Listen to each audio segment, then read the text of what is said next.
Младинскиот центар Креактив и годинава за своите членови на третиот ден на Божик организираше постна бадникова вечера. За каква традиција се работи, повеќе од Александра Ристова, координатор во Креактив.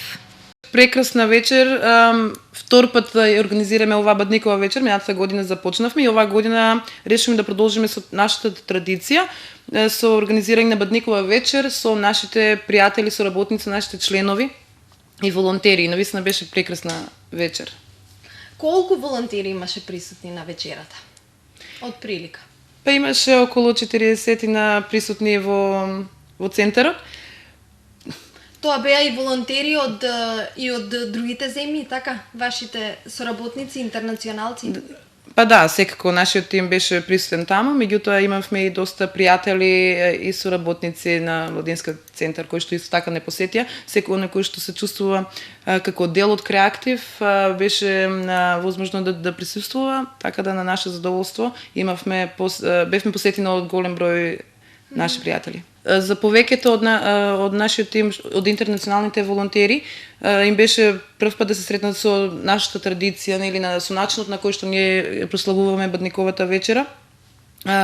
И беше навистина прекрасно искуство за нив. Беше доста интересно кога го гледа и начинот на подготвување и на храната и на самата вечер, значи пред самиот настан.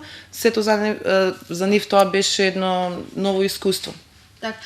Посна ли беше бадниковата трпеза? Па секако, нели, ја продолживме и она се беше во духот на нашата македонска христијанска традиција. Значи и вечерата беше посна, имавме посни сармички, гравче, посна торта, лепче со паричка. Дали на почетокот го запазивте обичајот на почетокот да го скршите лепчето со паричка, да го поделите на сите и потоа да си се послужите со храната? Да, значи символично го внесовме лепчето во просторијата каде што имавме вечера и го скршивме нормално, го поделивме помеѓу сите присутни.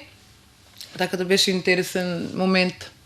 И кој ќе биде среќникот оваа година? Кој ќе го прати среќа цела година? Оваа година паричката се падна кај мене.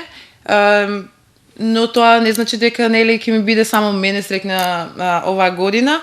Како дел од Креактив, како лично што работам во Креактив, ќе споделам среќата ќе ја споделите со останатите членови. Со останатите, се надевам ќе им донесе среќа на многумина и успех.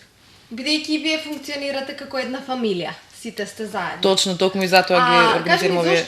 Зошто решивте бадниковата вечер да ја прославувате на третиот ден од Божик? Па немаме посебна причина, меѓутоа нели секако дека не би сакале да прославуваме заедно кога нели самиот ден бадник, кога сите сме со своите фамилии, така да сметаме дека третиот ден од Божик е најсоодветната вечер кога можеме нели да ја прославиме оваа вечер, сепак нели во деновите кога се уште траат божикните празнувања. Така да беше прекрасен момент за сите заеднички нели да се собериме и да си посакаме успех, здраве, среќа во оваа година. Престојната година, така. Што освен вечерата, што друго имавте организирано? Па имавме игра со подароци, размена на подароци, беше доста интересна, доста од присутните зема учество, така да беше еден прекрасен момент нели покрај вечерата што ја имавме претходно. Играта е од забавен нели карактер, секој што учествуваше требаше да донесе значи по некој подарок, спакуван, символичен, значи имавме не смееше да биде подарокот скап, значи идејата беше да се забавуваме, така да беше доста интересно. Да, сите останаа да крајат со еден подарок. Дали сите присутни кои учествуваа и во играта и на бадниковата вечер на крајот сепак беа задоволни и ја почувствуваа топлината и значајноста на празникот? Секако, значи вечерта помина прекрасно и сите на крајот беа доста задоволни и секако дека ние инвитуваме нели дека и понатаму и следната година ќе го направиме истото, се надеваме со уште поголема посетеност.